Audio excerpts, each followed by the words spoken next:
Hi, I'm Hal Roberts. This is Bridge City News. Here's some of the top stories we've been following. Alberta Health Minister Jason Copping explained how more efforts are being made to reduce surgical wait times. A special vigil is being held for the 6-week-old Lethbridge baby who remains in critical condition following repeated assaults. And we hear from U.S. correspondent Lisa Daftari about how the U.S. military is cracking down on Mexican drug cartels. Your nation, your province, your southern Alberta. From the heart of Lethbridge, it's Bridge City News with Hal Roberts. Thank you so much for joining us.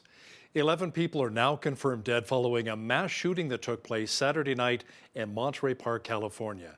The suspect, identified as 72-year-old Hu Cantran, fled the scene and was found dead Sunday night from a self-inflicted gunshot wound inside of a van in Torrance, which is located about 50 kilometers from Monterey Park. The sheriff's homicide investigators, working alongside all of our law enforcement partners, were able to confirm the identity of the male inside the white cargo van as the suspect in the mass shooting that we had in Monterey Park. Police say the suspected shooter, Tran, had no known criminal history. California Governor Gavin Newsom says the nation mourns but does not make any changes. He called large-capacity magazines weapons of pure mass destruction and says it is disgraceful that the United States does not address it. Lethbridge police say the 6-week-old baby girl who was assaulted and sexually assaulted remains in a Calgary hospital. Police have charged a mother and father in connection with the assault of their 6-week-old baby daughter. A candlelit vigil will be held on Monday evening by members of the community to show their support for the child. Video journalist Micah Quinn chatted with the organizers, who say it's so vital to show that solidarity for the baby and the hospital staff during this very difficult time. We started doing call out to women, and before you know it, we've got men, families, everyone involved. A vigil is being held on Monday at 7 p.m. at the west end of Henderson Lake by the Nika Yuko Japanese Garden to show support for a 6-week-old infant. Lethbridge police have charged a 52-year-old male with aggravated assault, sexual interference, and failing to provide the necessaries of life. LPS also charged a 31-year-old woman with failing to provide the necessaries of life. Staff from LPS told us the parents are unable to be named in order to protect the identity of the victim. Organizers of the vigil say the public support for the infant has been heartwarming to see. Everyone is just coming together in a solidarity to show support, to show that Lethbridge is a community that won't tolerate this, that we will stand together and that we will demand justice for baby and that we care for her. There are also some items you can bring along if you're planning to come to the vigil. We're hoping for candles. Feel free to bring posters, teddy bears, blankets, anything really that you want. We have been in touch with the hospital in Calgary. They do not require any donations right now. But with that being said, we don't mind starting to collect things for baby, and we can get in touch with our caseworker after, and she can receive all the items then. LPS provided an update on the 6-week-old infant on Monday morning, saying she remains in critical condition at the Alberta Children's Hospital in Calgary. For Bridge City News, I'm Micah Quinn. Well, it's a friendship like no other. Two small southern Alberta families never expected their connection both on and off the ice would lead to a life-saving organ donation for lucky 13-year-old teenager in Strathmore. As Angela Stewart explains now, the families are very thankful that they found each other. It's a common bond between two Strathmore mothers. Both daughters a part of the same ringette team. The rink is where their connection formed and a friendship between one another was built. But for these moms, their bond goes far beyond anything either of them ever expected. I have to get my weight and my blood pressure taken. I also have to take about 4 pills in the morning too.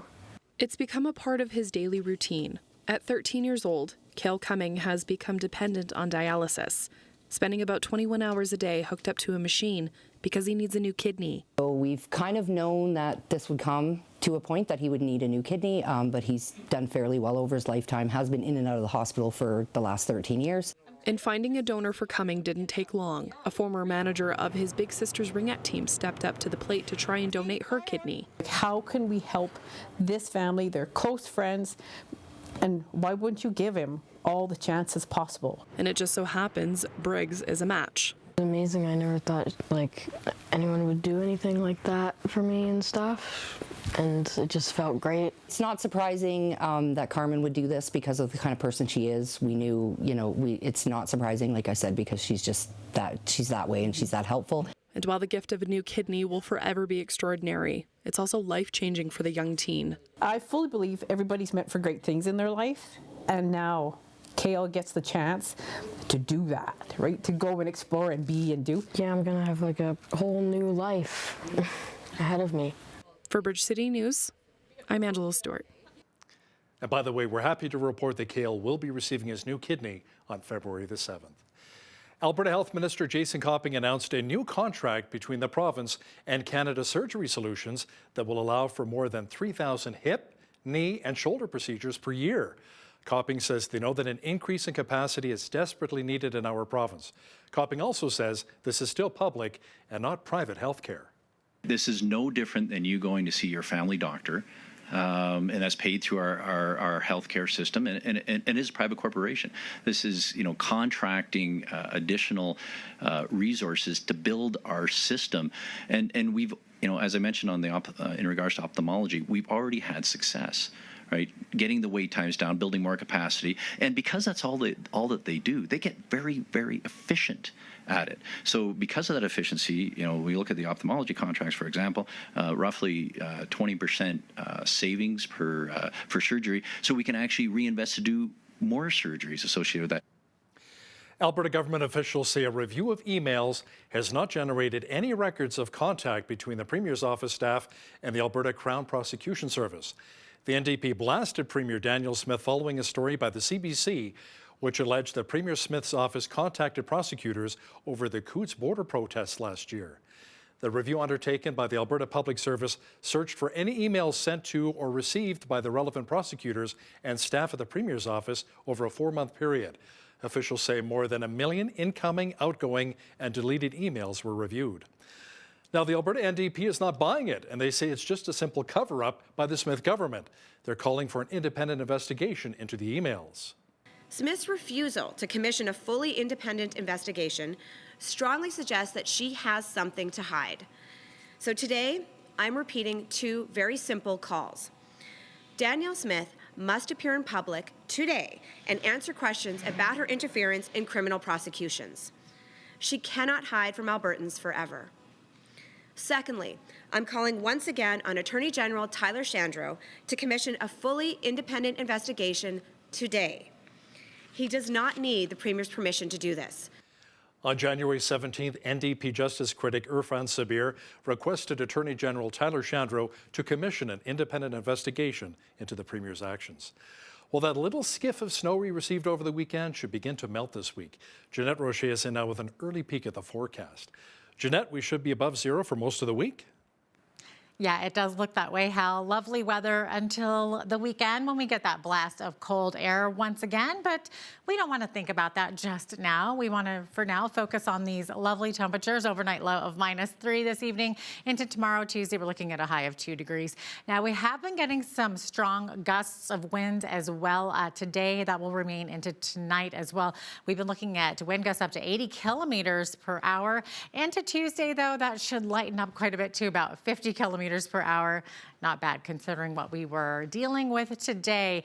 The rest of the week should be lovely plus temperatures. I'll be back later in the show to give you that 7-day forecast. Looking forward to it. Thanks so much, Jeanette. Lethbridge fire crews were called out to a wildfire on Saturday in the River Valley adjacent to Whoop-Up Drive in Lethbridge. There was a small area of brush and grass that was burning out of control. Fortunately, it was put out around 40 minutes later. Officials say an adult female suffered moderate burns and an adult male suffered critical burn injuries. Both were taken to the Chinook Regional Hospital. The cause was ruled to be accidental. The Alberta government recently announced that the 46-kilometre twinning of Highway 3 between Taber and Burdett will see shovels in the ground later this spring. A report done by PricewaterhouseCoopers provided an economic analysis on the added benefits that the twinning will have. Bill Chapman, the president of the Highway 3 Twinning Development Association, says the work will have a huge economic impact here in southern Alberta. This report is certainly exciting news for not only southern Alberta, but for the whole province. In fact, the PricewaterhouseCoopers report analyzes that the economic impact to Alberta will be about $1.3 billion in GDP, which is really exciting because we've known all along that for every dollar that the provincial government would invest into construction of Highway 3, there would be at least a $3 return in economic development. So we're pleased that the government has seen that vision and wants to move forward with that project. Now, back in 2020, the section from Taber to Burdett was approved for twinning with funding from the province. Construction was planned to begin in 2021 with a cost of approximately $150 million for road work. Students at Cardston Elementary School got a history lesson that's been seldom taught. It's one with a personal connection. The school's vice principal is the great-granddaughter of one of the survivors of the 1870 Baker Massacre. It was on this day 153 years ago that 217 Blackfeet people were killed in an attack by the U.S. cavalry on the banks of what was then the Bear River in Montana. Survivors, mostly kids, then walked to different camps in minus 30-degree weather, many ending up on the Alberta side, including Ramona Bighead's great-grandmother. I'm sharing this story with all my students here at Cardston Elementary School from grades 1 to grade 5. They're learning this story for the first time. And why is it important? People might think, well, that happened in the United States. That has nothing to do with us here in Canada. The thing is, the Blackfoot territory, it transcends the border. The border is relatively new to our people, to my ancestors. So when I share this story with the students, it's not just about telling them about, hey, this massacre took place. It's about for them to understand and to develop that empathy for why things are the way they are. You know, you hear about Indian residential schools and the atrocities that took place there, the traumas that happened. Well, this is just another part of it. Bighead, who's also written a play about the massacre, plans for the ceremony to become an annual commemorative event. The federal government has come to an agreement to settle a class action lawsuit brought forth by 2 BC First Nations groups related to the harms caused by residential schools. The government signed the $2.8 billion deal with plaintiffs representing 325 nations that opted into the lawsuit. This is the first time Canada is compensating bands and communities as a collective for this type of harm in regards to residential schools. It represents our continual and ongoing commitment to filling the gaps left from the Indian Residential School Settlements Agreement, the Day School Agreement, the Day Scholars Settlement, one that places language and culture at the center of healing to address the legacy of institutions that were aimed at destroying Indigenous heritage, Indigenous culture, Indigenous languages. Police say 22-year-old twin brothers killed by police in a shootout outside of a Victoria, BC bank last summer were there to incite a gunfight and not to commit a robbery. The police investigation found the men held strong anti-government and anti-police views, and their goal was to kill or harm as many officers as they could. There were 22 civilians inside the bank who were bank employees as well as customers. Video surveillance showed the 2 armed suspects, clad in body armor, enter the bank at 11:02 a.m., prompting multiple calls to police. The suspects were inside the bank for just over 16 minutes. Surveillance footage captured them on several occasions going back to the front vestibule and looking outside before going by inside the bank. Surveillance footage also showed one suspect discharging his rifle inside the bank. The time spent in the bank and their actions made it apparent to police that the objective of the robbery was not to obtain money, but rather to generate an armed confrontation with police. Prime Minister Justin Trudeau announced an investment of $40 million for Xanadu Quantum Technologies to advance its quantum computing development following a tour of the company's headquarters in Toronto. Our quantum strategy is built on 3 strong pillars. The first is research, which Canada has long been leading the way in at our universities. The second is talent, which we have in spades thanks to our well-educated homegrown workforce, but also our ability to attract highly skilled workers from around the world, including through immigration policies like the Global Talent Stream. And of course, the third pillar is commercialization, so that those leading companies can scale up create good jobs and economic growth that benefits all Canadians. The downtown library in Winnipeg is reopened, but with new security measures. The Millennium Library closed after a man was stabbed to death there on December the 11th. A new walk-through metal detector has been added, along with 4 more security guards and 2 police officers. Officials at the Canadian Union of Public Employees say many library workers still have anxiety about the killing, and the changes are just Band-Aid solutions. The reports that the U.S. military is cracking down on Mexican drug cartels. Our foreign affairs expert Lisa Daftari says a lot of it has to do with fentanyl being brought not only into the United States, but also into Canada. There's also a Chinese connection. A lot of this, the materials used in making it are coming from China, and then they're using it to smuggle through our southern border. So a lot to be called out here in terms of China's involvement, in terms of the drug cartels, in terms of our southern border being so vulnerable, and then talking about the actual consequences of having this fentanyl come into our communities and our suburbs and killing young people. I mean, the numbers are astronomical, and there has to be something that is done about it very, very soon. Lisa will also have details as to how the Iranian government may begin declaring European armies as terrorist organizations. She'll have details coming up after business news. You know, it's so important as Christians to always work together to further the kingdom of God. That's according to Pastor Gary Mason with the Medicine Hat Family Church. Pastor Gary says it's especially important for believers gathering in a corporate setting. The reality is that very word church, it comes from an old Greek word called ecclesia, and the ecclesia was the called out and gathered together people. They were called out of their communities, out of their homes and everything, and they were gathered together for a purpose. And when we look at that, you know, it was specifically used by the Apostle Paul a lot of times to say, hey, we are called out. We need to come together for the purposes of the kingdom of God. And if we miss that, then we miss something in the middle of it all. So you know, I don't have to go to church. That's maybe the truth, but you're better off if you do. Make sure you catch the full interview with Pastor Gary Mason from Medicine Hat Family Church and BCN's Jeanette Rocher coming up later in our broadcast. Well, it was slightly cooler start to the week here in Lethbridge, but fortunately, the mercury should be climbing above the freezing mark all of this week. Complete weather details are on deck.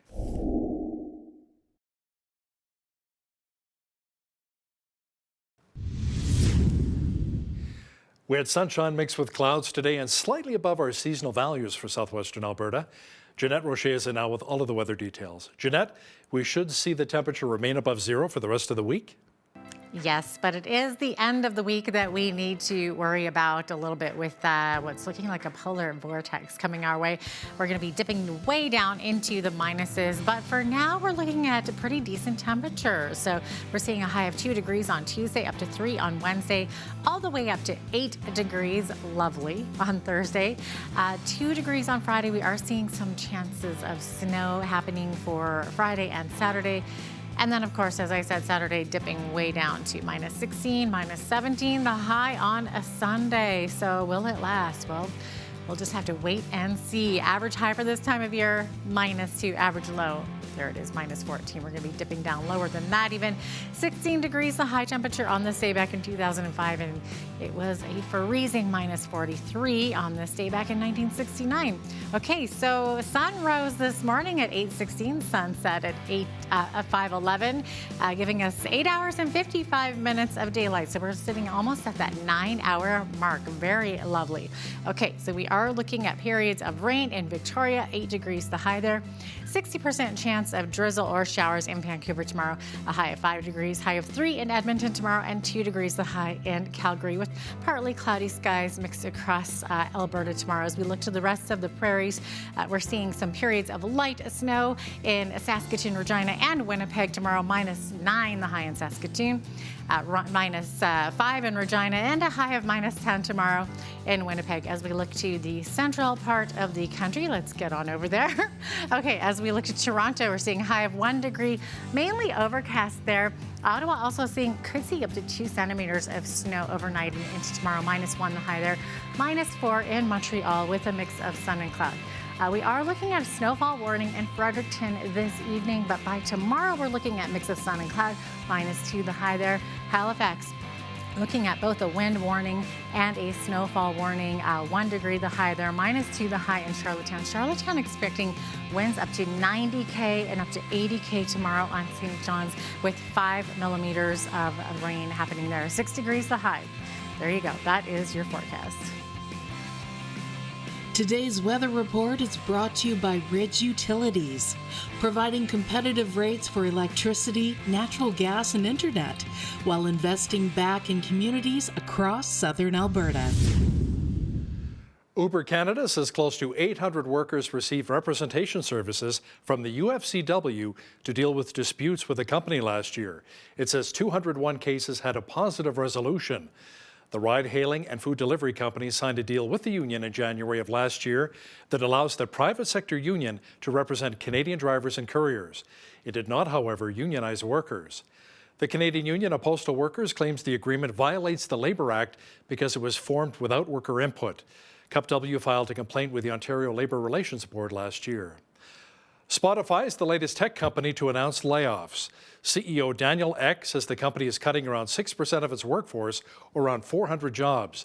Ek says the Stockholm-based company had hoped to sustain strong tailwinds from the pandemic, but had invested ahead of its revenue growth. He says he takes full responsibility for moves that got the company where it is today.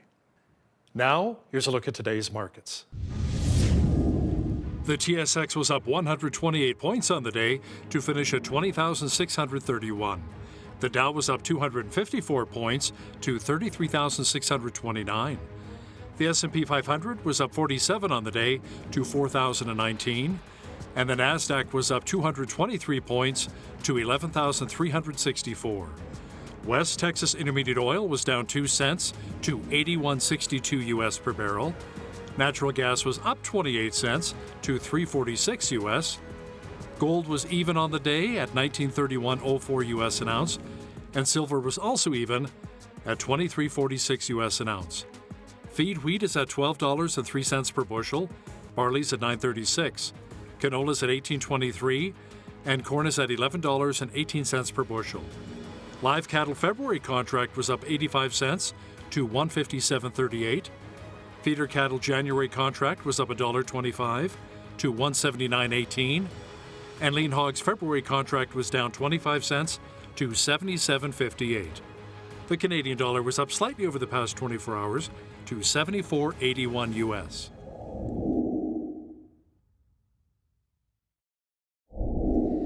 Recapping one of our top stories, Alberta Health Minister Jason Copping announced a new contract between the province and Canada Surgery Solutions that will allow for more than 3,000 hip, knee, and shoulder procedures per year.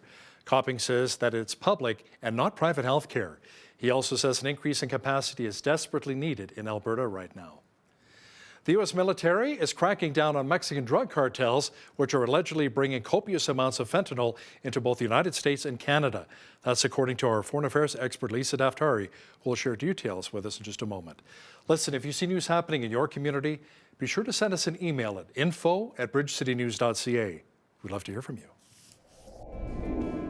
Here's your Bridge City News community calendar. Help support a worthy cause. The second annual Badges vs. Bolts Charity Classic Hockey Challenge is taking place Saturday, February 11th at the Nicholas Sharon Arena with a puck dropping at 7:30 p.m. Cheer on our local first responders and Lethbridge Lightning semi-pro hockey team as they battle it out. A live auction will be held during the first period intermission, and a live player auction will take place during the second and third periods. Tickets are $25 each. Kids 12 and under are free. Purchase yours at Lethbridge Tactical Supply or call 403-647-4103. A percentage of the ticket sales will be donated to the Jack Addy Cancer Center.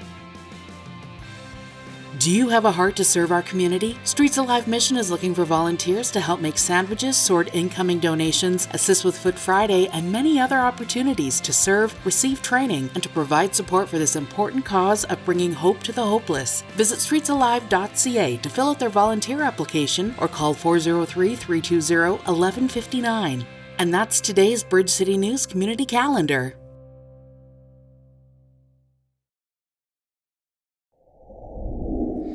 There's a bit of a scandal brewing south of the border. There are recent reports that the U.S. Justice Department has discovered 6 new classified documents at U.S. President Joe Biden's Delaware home during a recent search by FBI agents. Now, to chat about this in more detail is American political correspondent Lisa Daftari, who joins us once again from Los Angeles. Lisa, explain why this find by the FBI is so significant. Well, this is the 5th find by the FBI with documents that are extremely sensitive in nature. That's why they were classified documents, just placed carelessly in boxes, just like all the other trash we all have in his garage and other places in his home and office. It's significant because of a couple of things. Obviously, the sensitive nature of these documents. Why is he in possession of these documents? And the timing of this release. We know that the first batch of documents were in fact found before the midterm election here in the United States. It was obviously a very important election. It was kind of predicted to go one way, it went the other way. This information, which was already basically found, was not released to the American public to perhaps skew the election one way or another. Who knows? But the question remains, this is already being politicized. Why the timing of it all now, as Joe Biden perhaps wants to run for re-election, the Democrats are scrambling because of what happened with Trump's documents and the way that was handled at Mar-a-Lago. A lot of questions, but how perhaps the Americans, there's actually a poll that we did for the Foreign Desk, that the Americans in fact want partisan leadership from Washington instead of this, nonpartisan leadership rather than this partisan, infighting that doesn't get the Americans anywhere. It doesn't, produce good policy. It doesn't lead us in the proper way. So this is yet another example of that partisan politics, and hopefully we can kind of move away from the partisanship and say, why were these documents that really undermine America as a whole, not just one party, why were these documents so carelessly placed around? Now, do we know at this point what was actually in some of those classified documents? Well, I know that with a batch of them definitely pertained to foreign policy with regards to Russia and Iran. Really, those are, when you think about that, why was he even in possession of those documents? And they actually pertain to Obama era politics. So when we actually, metaphorically say that this is the 2.0 presidency of the Obama administration, particularly with regard to foreign policy, there you have it. He actually has the handbook. He has the documents in his possession. But these will all, kind of hopefully surface, and we will have more information about, what these were. This last batch, I heard this morning from a very credible source that they perhaps could have been items like photographs and things like of that nature. So we will have to find out what they are and what their significance are. Lisa, U.S. Congress is considering a resolution to use military force against the Mexican drug cartels. It stems from an ongoing fentanyl epidemic crossing into the United States. Right. I mean, it's horrific. The number of deaths that the United States is facing because of fentanyl, and particularly in younger age groups, young people who are just just experimenting for the first time, or those who perhaps believe that they're more, experienced recreational drug users that are not understanding the strength of the fentanyl, the amount that's coming in, or the quality of it. Now, remember, a lot of this, the materials used in making it are coming from China, and then they're using it to smuggle through our southern border. So a lot to be called out here in terms of China's involvement, in terms of the drug cartels, in terms of our southern border being so vulnerable, and then talking about the actual consequences of having this fentanyl come into our communities and our suburbs and killing young people. I mean, the numbers are astronomical, and there has to be something that is done about it very, very soon. And sadly, what happens to a lot of the drugs make their way to the United States and then, of course, cross the border into Canada as well. Lisa, not only has the United States been supporting Ukraine in its war with Russia, as has Canada financially, but now apparently the U.S. has secretly upgraded the National Guard's training program for Taiwanese troops as the threats from China allegedly continue. Yes, this is actually an interesting development this week because we also found out that the U.S. is going to be involved in training about 100 Ukrainian troops, and now add to it that the United States already started with training of Taiwanese troops early last spring.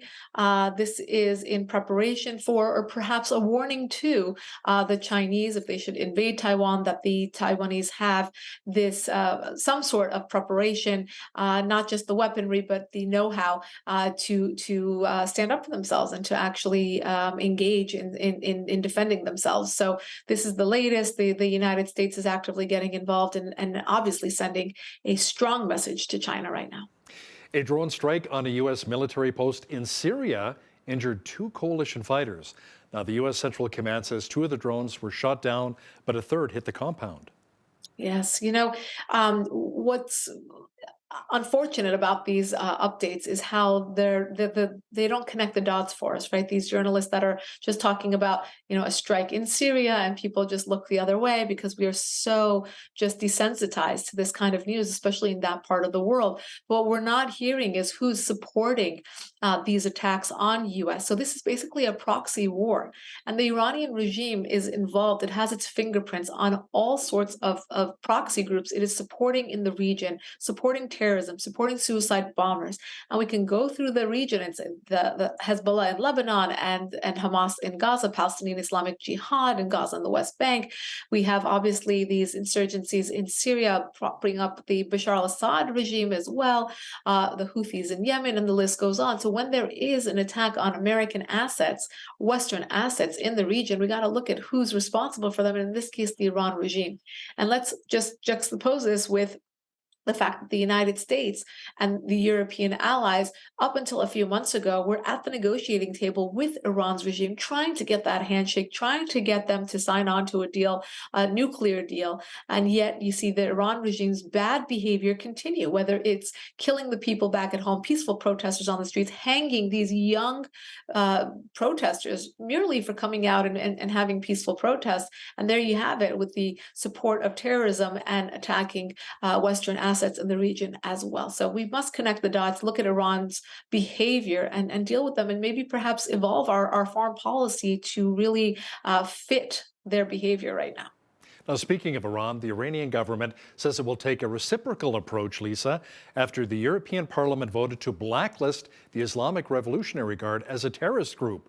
So now Iranian officials say, hey, you're going to do that to us, we're going to do the same thing to you, and declare the armies of the European states as terrorist groups should the EU endorse the resolution against the IRGC. This is, talk about just flexing their muscles once again. I guess the Europeans must be shaking in their boots, where the Iran regime is now threatening them back as a tit-for-tat measure. Obviously, the Europeans are very slow on this, and so is the United States, to be very frank, about really standing up to the threat of the Iran regime. So they've been playing out the clock during the Biden administration. Under Trump, obviously, there was a very different policy, very harsh policy with regards to Iran. He pulled out of the JCPOA in May of 2018. He put very targeted sanctions on the proper sectors of the regime that would apply to their banking, their oil, and again, hitting them where it hurts, so to speak. And then you had the Biden administration that came into office saying, we want to be nice to you guys. We want to normalize relations with you guys, and you are off the hook. And with that kind of messaging, Tehran has been playing out the clock, and they've been doing whatever they want to. And now, as the people are flooding the streets and protesting, well, they've got to kind of see what they can do to keep in power. And that's exactly what they're doing, to continue flexing their muscles. And the Europeans, again, coming to this very late to finally decide to put the IRGC, the Revolutionary Guard, which is the paramilitary arm of Iran's regime, on the terror list. I mean, what took them so long? They're obviously terrorists, right? Well, the Iranians hit back and said, if you're going to put us on a list, we'll put you on a list. So there you have it. There's some big news coming out of North Korea. That country is facing the worst food shortage since the 1990s. Lisa, what's causing the crisis outside of inflation?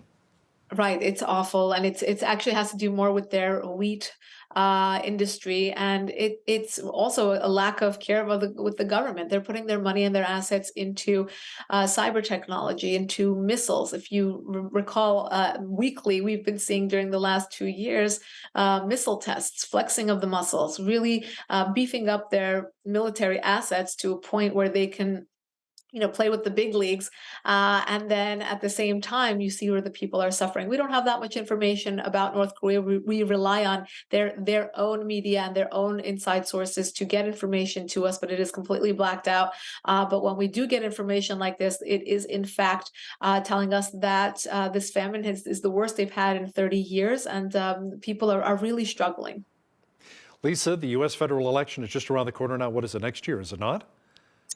2024. 2024. So is Donald Trump actually putting his name forward as the Republican nominee, the Republican candidate? And if so, do you think he'll have any competition? Well, it looks like there are a few candidates that are thinking about putting their name in the ring. And I know, in fact, he will have plenty of competition, perhaps by the governor of Florida, Ron DeSantis. And now we are hearing maybe Nikki Haley would like to put her name on that list, and perhaps former Vice President Mike Pence would like to put his name on that list, and perhaps Secretary of State under Trump, Mike Pompeo would put his name on the list. But this is all speculation. We do not know yet. But these are the rumors that are floating around.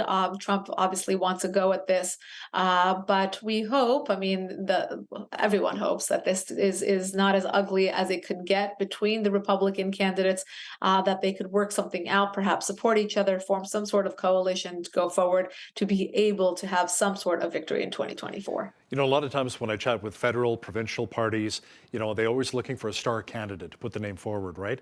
It doesn't get much bigger when it comes to a star candidate than Donald Trump. So Trump maybe against DeSantis, how do you think that would actually play out?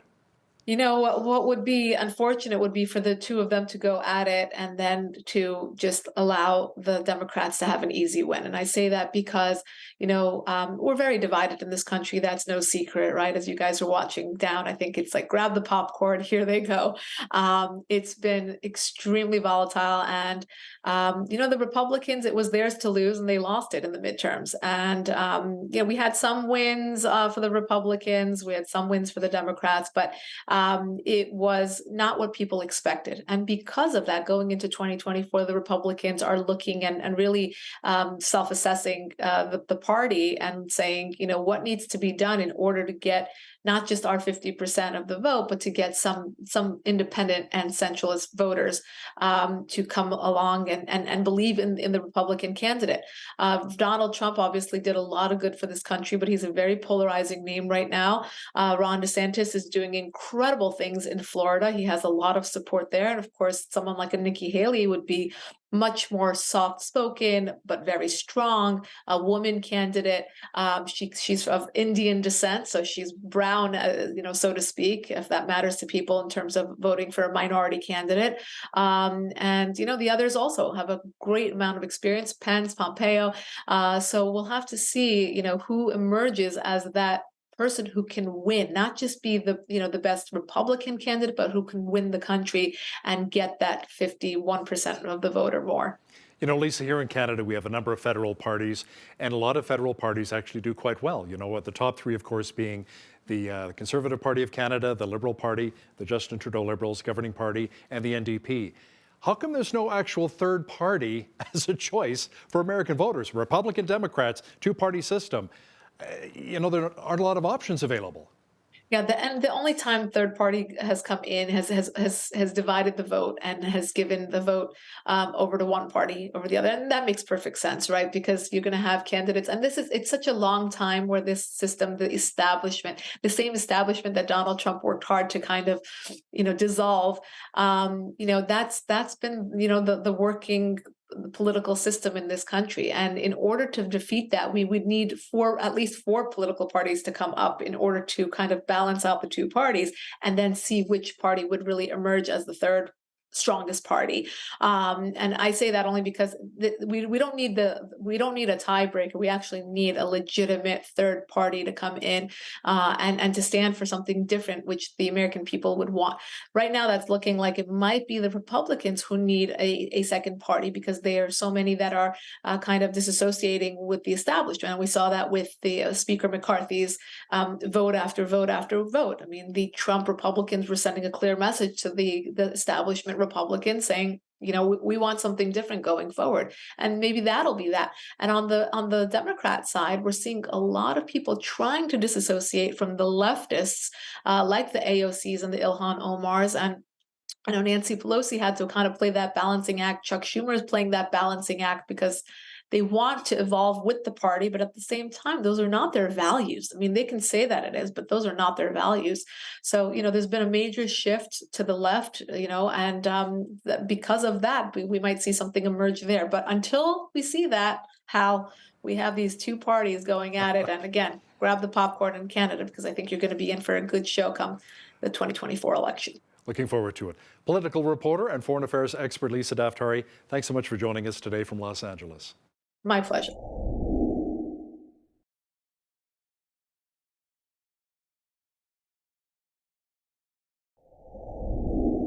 Well, according to Statistics Canada, about 2/3 of Canadians say that they are of Christian faith.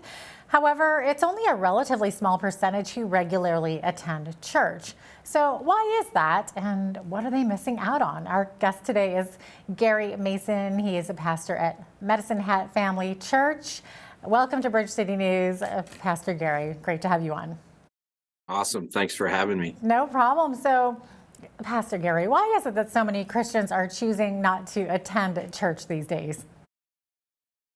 I think there's probably a multitude of reasons why people decide that. I think probably the largest is they don't understand the value of it.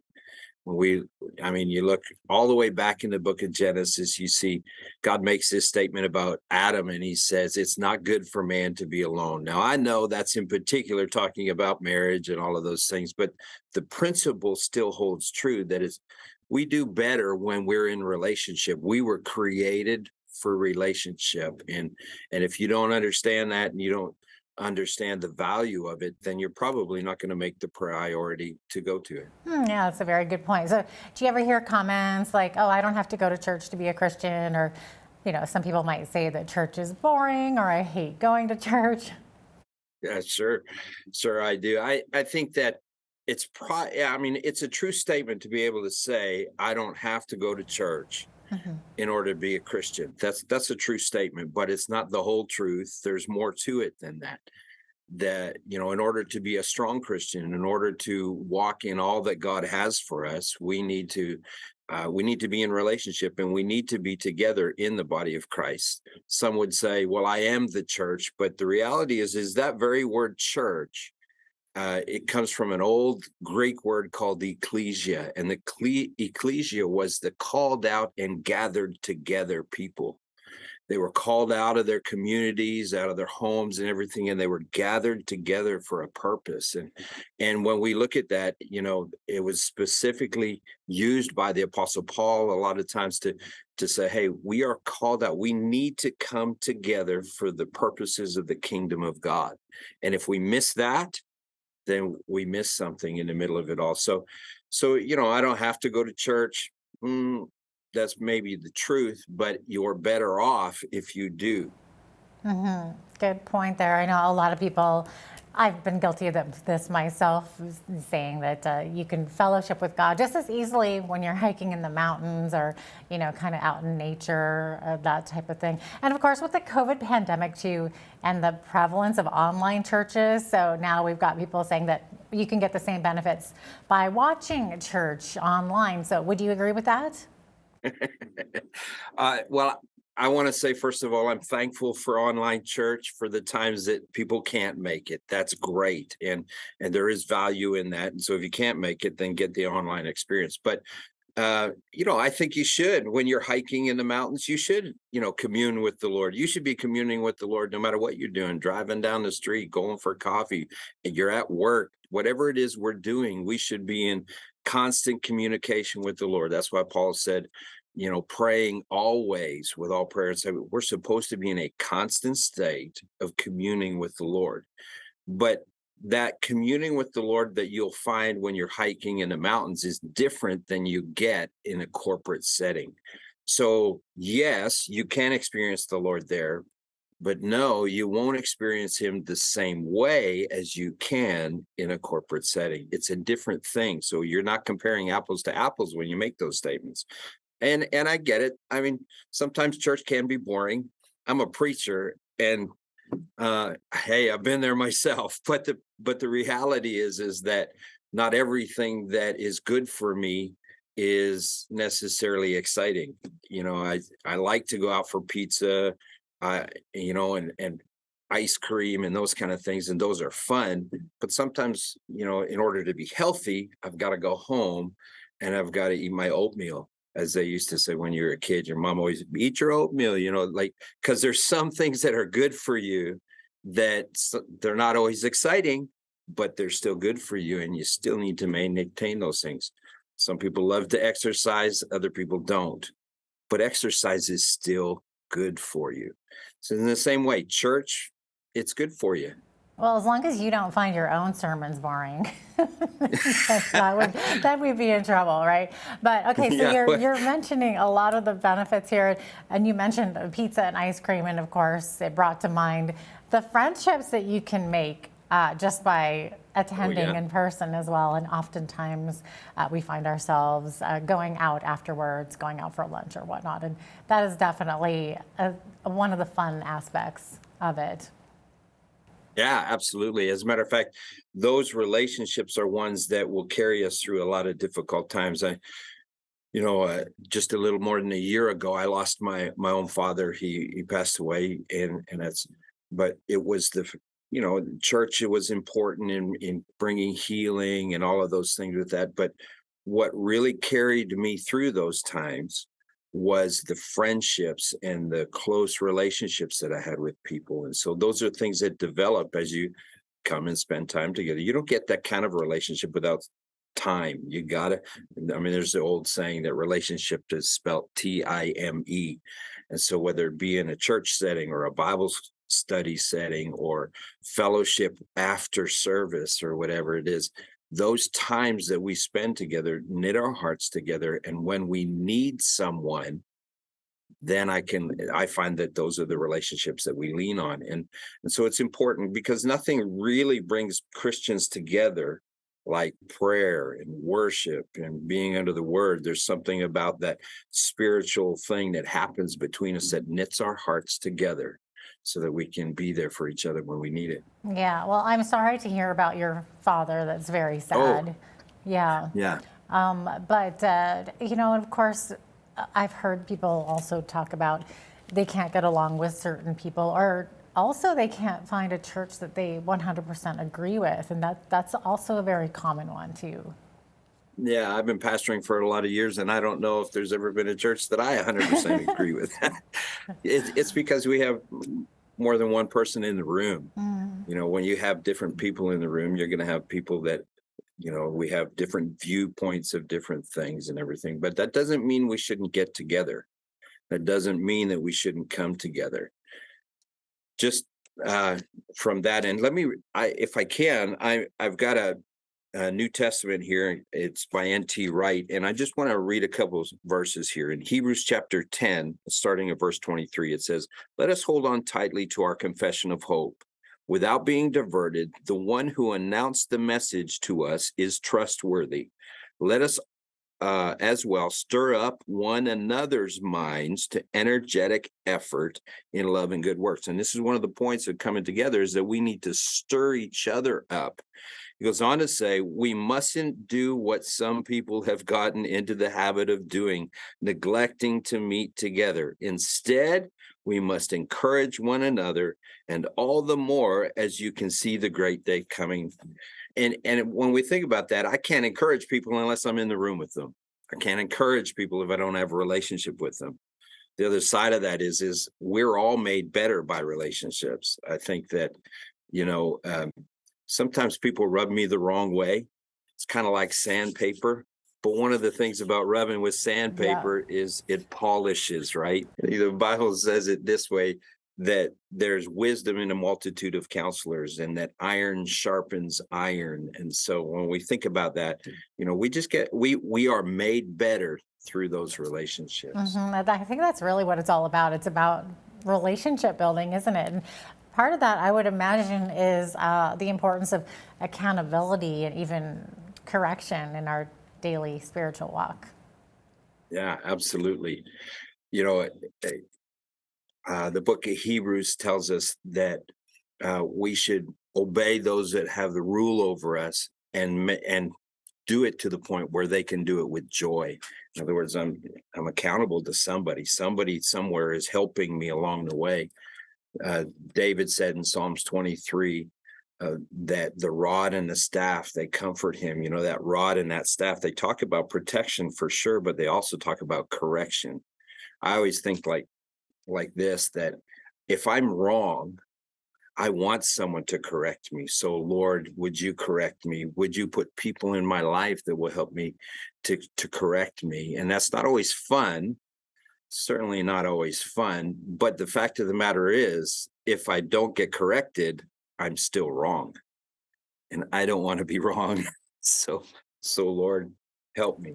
And I think you're also talking about counsel too, right? Like coming together and being counseled by others that you kind of look up to, or maybe spiritual leaders as well. So absolutely, many benefits. Paul talked about submitting one to another. And again, you can't submit one to another unless you're together in the room. And really everywhere you see in the New Testament that the gospel went forward, what happened? Churches were established. People came together.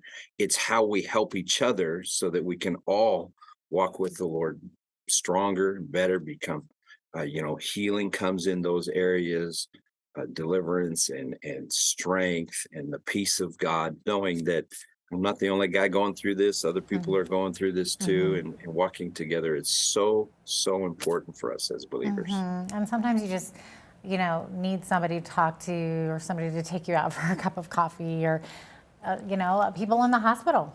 They get those visits by people of the church as well. So there are.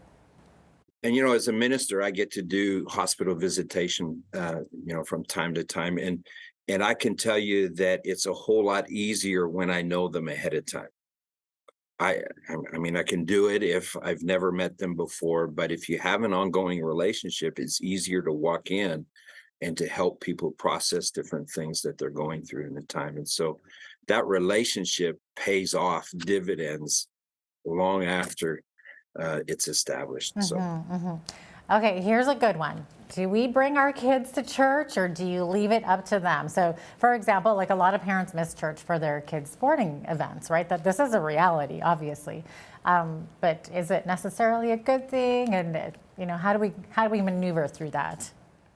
Yeah, that's a great question, actually. And as a father of 4 boys who are, they're mostly grown now, but as we were, working with our children, raising them and everything, I was always reminded of Genesis chapter 18, where it speaks about Abraham, and it says that God chose him because he would command his children and his household after him, which is really interesting when you begin to look at it. He not only told them what to do, but he showed them with his very life. And he didn't just say, go to church. He said, come to church. And the implication is that when he went to church with them, if there was a church back then, obviously there wouldn't have been back in Abraham's time, but when he went to worship the Lord, he would say, come with me, and he would demonstrate to them what that meant. They would see him worship the Lord, that he would actively show them the whole from his own heart, that he believed God, that he trusted the Lord.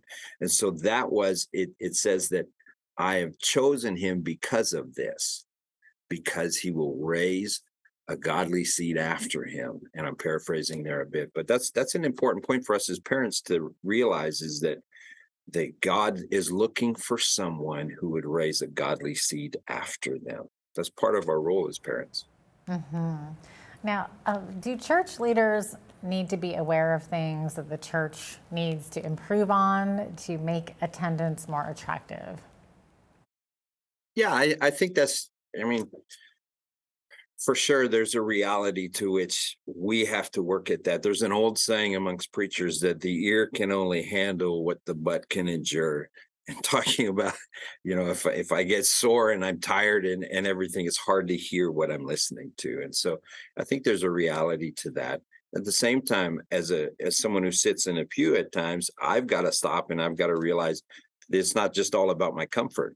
So there's this balance that, and I suppose, a tension between those who are leading and those who are listening, and how we help both of us, and so I think we should make sure that we can make it comfortable and we can do all those things. I should turn the heat on in the wintertime and all of those things. That's a good idea. But especially today. But the reality is that it's not necessarily all about me. And so I will probably have to understand that sometimes I have to give some leeway in that as well. So what can we do to make church more inviting? Invite people. I think one of the things we have to remember is that church should be about relationship. And so when we invite people and we open our hearts to them and we make church inviting by inviting people, not just through the doors, but once they're in, we invite them into our community. That's what people are looking for. They're not just looking for a place to go and be taught, because you can go online and get taught. You can hear a message, but you can't get that face-to-face personal relationship. And so the way that we make it inviting is by being inviting as a people, as those who are there. And so allowing people in. Don't be cliquey. Let people in. Oh, that's major, isn't it? Thanks so much for being with us today, Pastor Gary. Appreciate you. It's been my pleasure. Thank you. Absolutely. Gary Mason is the pastor of Medicine Hat Family Church. So glad to have him on today. I'm Jeanette Roche on behalf of all of us here at Bridge City News. Thanks for watching.